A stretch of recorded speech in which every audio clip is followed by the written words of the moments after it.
and welcome back.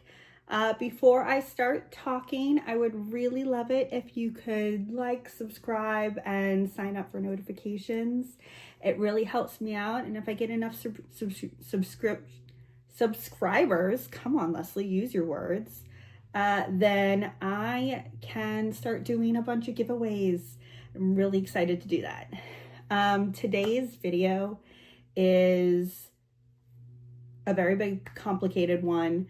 I recorded it and I spent well over a few hours recording it, only to find out that the microphone did not pick up anything. So I'm trying to re-record this with like zero brain power, but I will attempt my hardest. The video is about my #1 favorite book of 2025.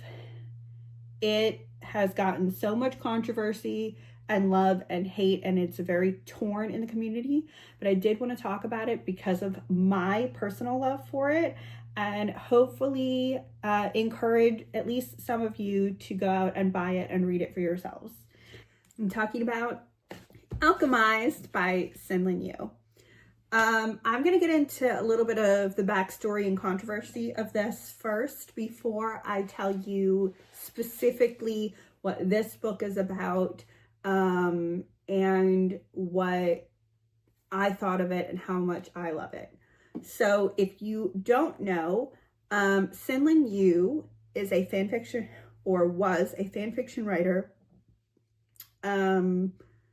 on Archive of Our Own, which is a fan fiction writing website. It's also called AO3. And in 2019, they came out and released the story Manacled, which is a Hermione fan fiction, which is in the Harry Potter universe. Hermione is Draco and Hermione get together, depending on circumstances, completely up to the author. And it quickly became a very, very famous, probably one of the most read fan fictions. And the thing you might not know about fan fictions is that because it is based out of some other author's universe or some other TV show or makers, whoever has the copyright and trademark of their story, fanfic authors cannot profit from their work, no matter what the reiteration is of the characters and the story, because that is not their trademarked world. So fanfiction writers don't do it for the profit. They do it for the love of the story and their skills and their dreams, and use their imagination and creativity to give these stories to us for free. SenLinYu wrote Manacled, and it was wonderful and it was beautiful, but they did not want to continue supporting she who should not be named, the author of the HP universe, which I fully support SenLinYu not doing. SenLinYu also is so incredibly talented that they were given the opportunity to rewrite Manacled with their own universe and their own characters, but just a similar basis plot storyline. Enter the new version of Manacled, Alchemized by SenLinYu.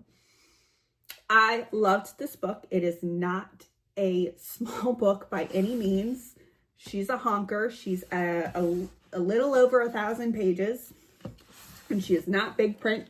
She is little bitty print. It is technically a 3-part book. I count it as a 4-part book because the epilogue in itself feels like a separate part of the book. It is only 45 pages in comparison to the 1,000 pages of the rest of the story, but I do count it as a different part Not everyone does that. Alchemised follows Helena. She is a healer of a war, and her side lost the war. And we are thrown into the present day for them, where she has been put as a prisoner in a stasis module. And she's been taken out of that, but in doing so has lost all of her memories. And the only person that can get her memories back so that they can find out what actually happened and who she was in the basis of the war is her arch rival, Cain. Now, Cain is on the winning side, or as far as you can tell in the present day of the war, where he is very well skilled in his own in necromancy, and he is one of the most powerful higher ups of the bad guys. Basically, bad guys won in this book. And the book's first and third parts is in present tense. The second part, which is a complete flashback partake. It's a good like 300-400 pages of the book, which goes into full complete detail of Cain and Helena's past connections, as well as all of the memories that she lost. Throughout the book, you realize they have been interconnected since day one for numerous different reasons. And and I don't mean romantically connected, although some may say that is the case. This is not a romantasy book.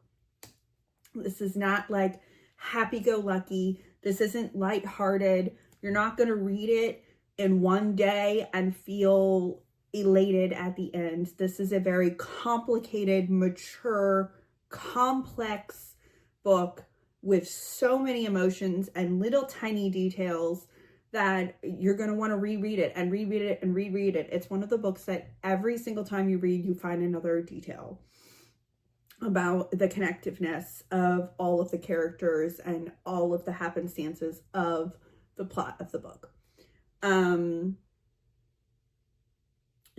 In the third part of the book,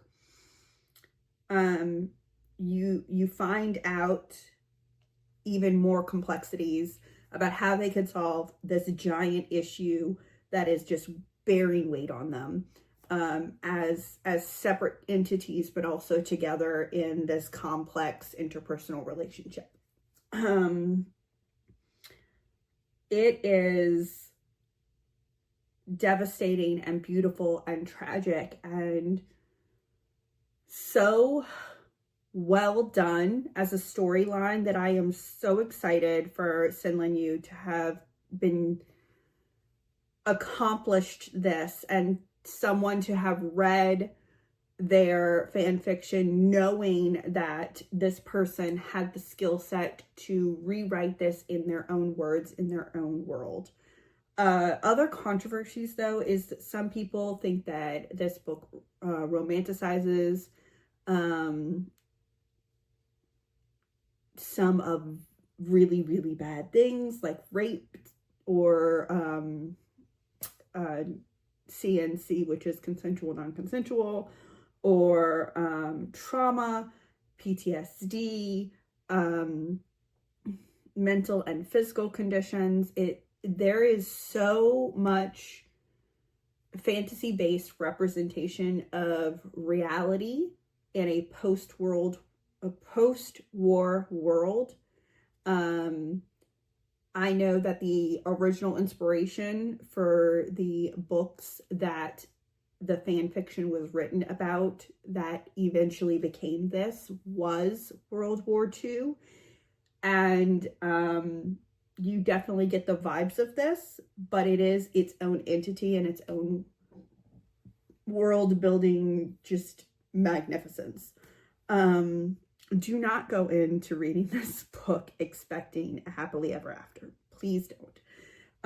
You might get closure, but you will not get happily ever after. Or you can say that there's a settlement, there is a sigh of relief, but you're also angry and upset and hopeful and beautiful, and just, it's so many emotions.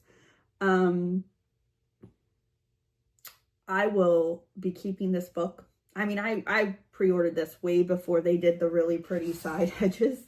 So I think I might either do my own sprayed edges or trade this book in for the actual sprayed edges version of it. It is absolutely beautiful. I will also say that there is a lot of other controversy revolving the cover art, because the illustrator of the cover art stated that they did not use AI, or it was not a partial AI cover, or like there were no aspects of AI or something along those lines. And as far as I can tell, that is true. I think that probably what happened was you can see paint strokes like right here. You can probably what they did was drew or painted it, then did the crackle effect, and then scanned the work onto a digitized version. However, there is a lot of debate over whether that is true, and if they, because apparently it does lean a little bit AI-ish. I don't really know. I think it's a beautiful cover, and I'd like to believe that the cover artist did not use AI if they said they did not. There's other controversies over the book relating to people thinking that because it was originally a HP based fan fiction, that the author supports, the author SenLinYu supports the author of HP. I do not think that is true. The author SenLinYu is non-binary and is a huge proponent of LGBTQ plus, not only being a part of it, which I also am, as is my husband, but also supporting the community. And I wholeheartedly do not think that someone who is part of the community would be anti-community, but that's neither here nor there. That is not an opinion for me to know. I don't know SenLinYu personally. I would love to meet them, but I can't say that for a fact. I feel strongly that a lot of times when something becomes very popular very fast and people don't fully understand it or don't take the time to understand, whether it be the story or something else, that that people are going to find holes and problems no matter what. I love this book. I love it so much. I'm so glad that I got it. And I will be rereading it every single year. It might be like my comfort, like 1 month out of the year, that's like my big book. And then I supplement the other months by adding a few extra books to get my goal. I don't know, but I'm really happy that this is going to be on my permanent shelf. And I'm very, very proud of SenLinYu for this accomplishment. It's a beautiful book. It's wonderful. All the feels. I wish I had flowers. I'm going to put some flowers right here at the end, because SenLinYu, you deserve it. And yeah, so that was my #1 book of the year. I read so many wonderful books, and in my last, one of my last videos, I don't know if this is going to come before or after the reading roundup of the year, I stated that this was like my favorite of either October or November's read. So yeah, I will see y'all next month. I hope you go and buy this. If you don't have the money to buy it, if you have a library card, please download the Libby app, and it is on audio and ebook. Please, you guys, make time for it. It's a huge book, and it's a huge investment, but you will not be disappointed. I will bet my reading review skills on that. And I'll see you next month. Bye.